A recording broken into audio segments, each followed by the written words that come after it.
పల్నాడు జిల్లా గురజాల రెవెన్యూ పరిధిలో 28 మంది వీఆర్ఓలకు షోకాజ్ నోటీసులు జారీ అయ్యాయి. అలాగే 12 మంది విలేజ్ సర్వేయర్లకు ఆర్డీఓ మురళీకృష్ణ షోకాజ్ నోటీసులు జారీ చేశారు.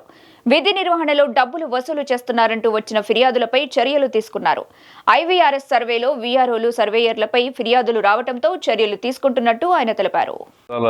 రెవెన్యూ డివిజన్లో ఉన్న 9 మండలాలకు సంబంధించిన రైతులందరికీ మనకి అనేక సేవలు అందజేస్తూ ఉన్నాము.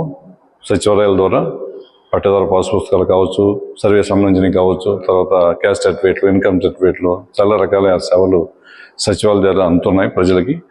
అయితే అవి తీసుకునే క్రమంలో అవి సక్రమంగా ప్రజలకి అందుతున్నాయా లేదా, ఉదాహరణకి పాస్బుక్ పెట్టుకున్నప్పుడు వారు ఫార్మేట్ నోటీస్ ఇవ్వడం జరిగిందా లేదా, వారు పొలంకి వచ్చి తనిఖీ చేశారా లేదా, అట్లాగే రుసుము ఏదైతే మన గవర్నమెంట్ నిర్దేశిత రుసుము కంటే ఎక్కువగా వసూలు చేశారా లేకపోతే అంతే రుసుము వసూలు చేశారా, సర్వే సంబంధించిన అప్లికేషన్ పెట్టినప్పుడు భూమి మీదకి వచ్చి సర్వే చేశారా, నోటీసులు ఇచ్చారనే విషయాల మీద కూడా మనకి ఐవీఆర్ఎస్ కింద నేరుగా కంప్లైంట్లు కూడా మన ఫోన్ కాల్స్ ద్వారా వెళ్తున్నాయి అప్లికెంట్స్కి.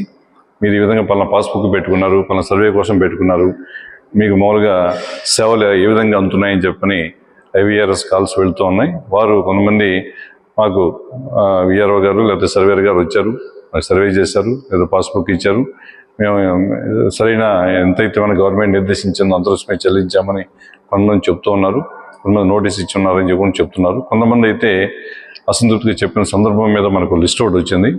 ఆ లిస్టులో ఉన్న విఆర్ఓస్ 28 మంది ఆ డివిజన్లో ఉన్నారు, 12 మంది విలేజ్ సర్వేలు ఉన్నారు. కాబట్టి వాళ్ళందరికీ మీకు ఏదైనా మీరు ఈ విధంగా మీరు ఇచ్చే క్రమంలో సర్వీసెస్ ఇచ్చే క్రమంలో మీ మీద వ్యతిరేకంగా వచ్చినాయి, మీ సబ్జెక్షన్ ఏంటని షోకాజ్ నోటీస్ ఇవ్వడం కూడా జరిగింది. వారు సబ్జెక్షన్ని తీసుకుంటూ ఉన్నాం. తీసుకుని మరొకసారి వారితో కూడా లబ్ధిదారులతో కూడా ఏ మేర ఎంతవరకు జరిగిందనేది కూడా తెలుసుకున్న తర్వాత తదుపరి చర్యల కోసం కలెక్టర్ గారికి నివేదించడం జరుగుతుంది.